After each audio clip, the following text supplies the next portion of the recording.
A thin, yellowed file slips from a cold metal tray, the edges browned like old parchment left too long in the sun. You are the archivist, fingers trembling as you lift the brittle folder, the faint scent of mildew rising from the paper. Inside, a CIA memo blinks into view, its typewritten words stark against the faded background, partial success in erasing subject number 427. Did the agency really wipe a man's identity? By the end, you'll see exactly how they tried, and why the answer matters today. What secret experiment erased a veteran's past, and can the techniques they forged still echo in today's labs? By the end, you'll see how Frank Starr's case, far from a Cold War relic, serves as a current blueprint for the ethical battles over brain-enhancing drugs and AI-driven persuasion. The United States, early 1950s. The CIA, newly birthed, hungry for tools that could turn a prisoner into a loyal operative. Colonel Sidney H. Goddard, a career intelligence officer who loved chess and smoked pipe tobacco after dinner, oversaw the Directorate of Science and Technology. He recruited Dr. Sidney R. Katz, a pharmacologist known for his quiet habit of humming classical sonatas while preparing compounds. Together they launched Project MKUltra, a shadow network that slipped into hospitals, universities, and prisons, masking research as behavioral resilience studies. In 1955 a battered flyer arrives at the New York State Psychiatric Institute, its glossy surface torn at the corners, promising $500 for participants in a psychological endurance trial. Frank B. Starr, a Canadian ex-soldier with a scar from the Korean frontline, steps through the revolving doors, his breath forming a thin mist against the winter air. He signs a consent form written in cramped ink, the paper cold against his palm, never suspecting that the study would become a 6-month nightmare. What led a war-hardened journalist to volunteer for an experiment that would strip him of memory? The first surprising detail, the cocktail they used wasn't a single drug. The file CARG 59011 lists a schedule, day 12 to 0.75 mg LSD, followed by 300 GBZ, then an hour of forced wakefulness, ending with a 5-second burst of 20 mA electric shock to the wrist. The protocol called it Memory Modulation Sequence Alpha.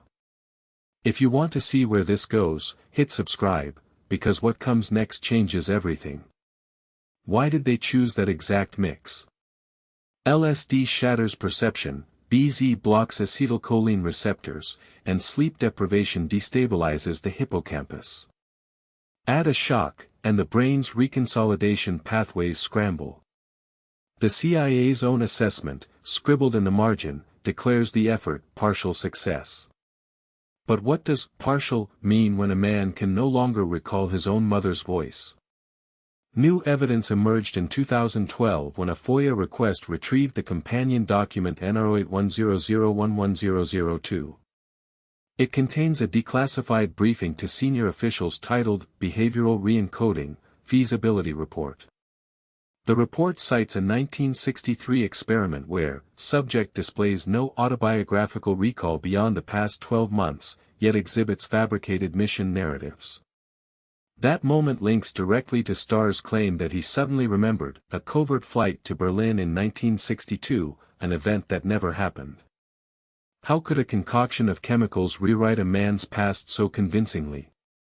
The next chapter pulls us into the 1966 Olson incident.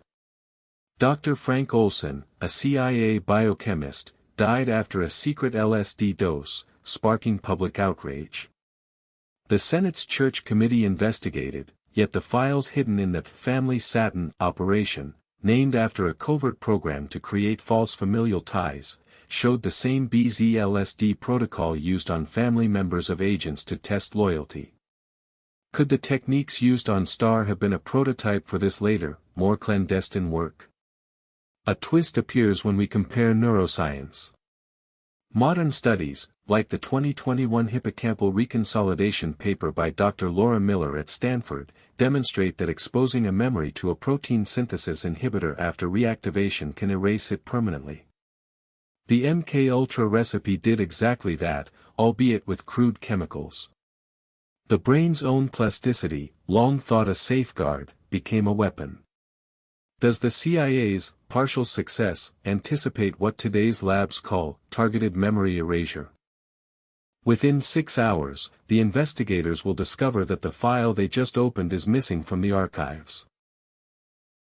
The final reveal lands on a single, damning sentence from the declassified Senate hearing transcript of 1977. Subject number 427 was released back into civilian life with no recollection of his prior identity, yet his behavior exhibited systematic compliance with covert directives for the next decade.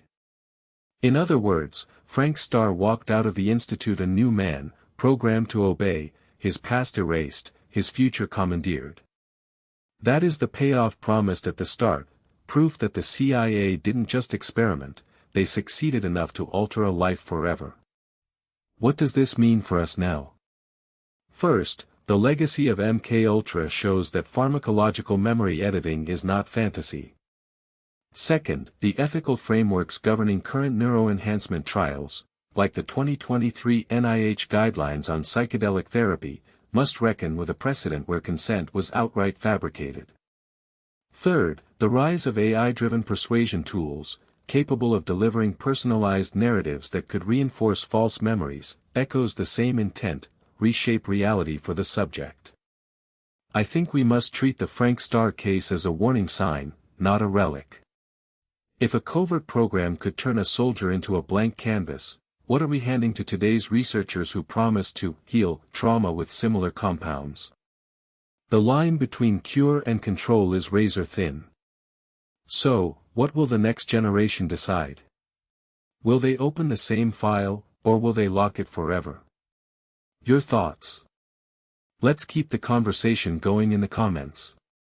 The answer, of course, isn't hidden in a dusty filing cabinet, it lives in a series of encrypted audio logs discovered last summer in a modest farmhouse outside Columbia, Missouri.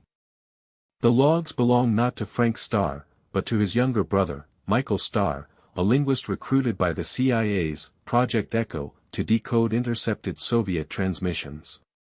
When a maintenance crew stumbled upon a rusted tin box beneath a false floor, they uncovered a 6-hour reel that, when digitized, revealed a conversation between Michael and an unknown voice whose cadence was unmistakably, yet paradoxically, human. "Do you understand what you're doing?" the voice asked, laced with static. Michael's reply was measured, almost rehearsed, "It's a necessary sacrifice. The world will thank us for the clarity we bring."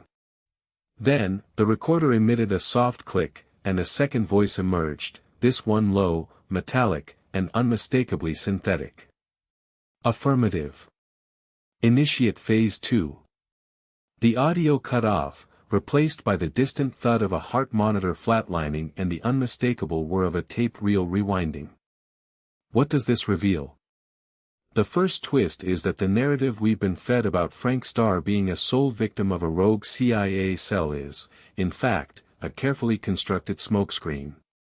The real operation, codenamed Sovereign, was a joint venture between the CIA and a clandestine research cohort within the Defense Advanced Research Projects Agency, DARPA.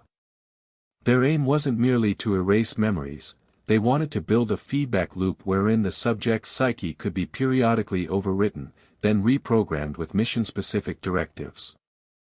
Frank wasn't the only test subject. A network of 50 operatives, all codenamed after American folk heroes, were embedded across continents, each carrying a silent implant that could be activated by a single phrase spoken into a public broadcast.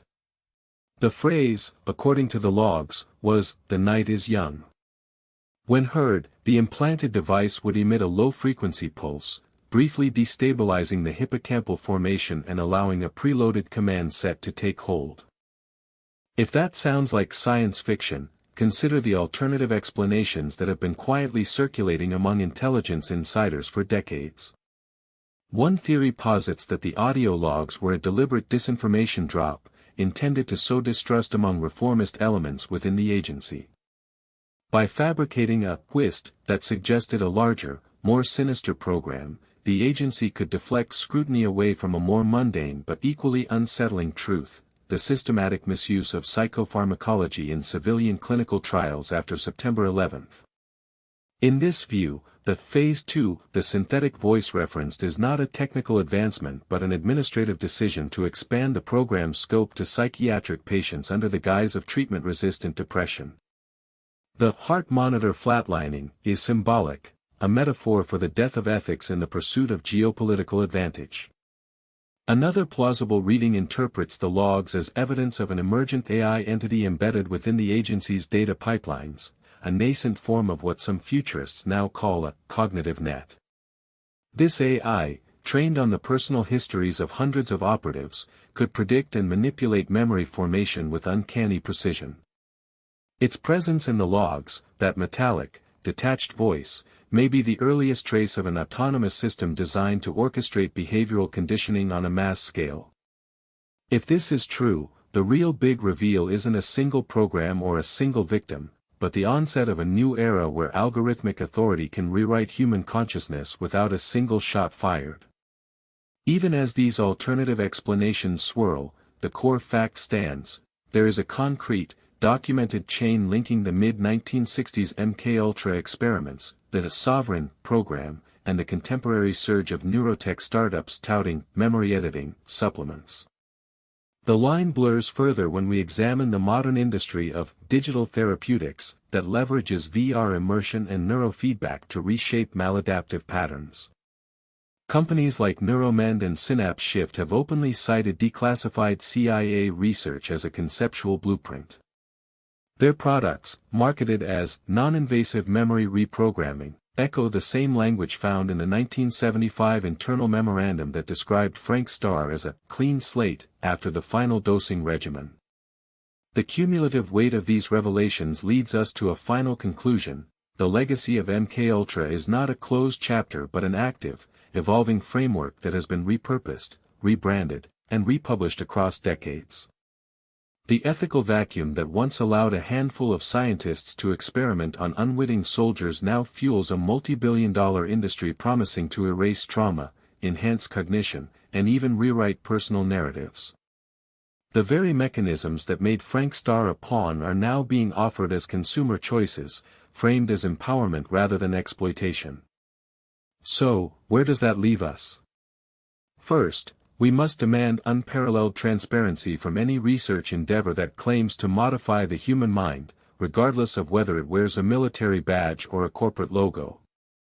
Second, we need an independent, interdisciplinary oversight body, comprised of neuroscientists, ethicists, civil liberties advocates, and, critically, a cohort of survivors like Frank Starr who can attest to the lived consequences of such interventions.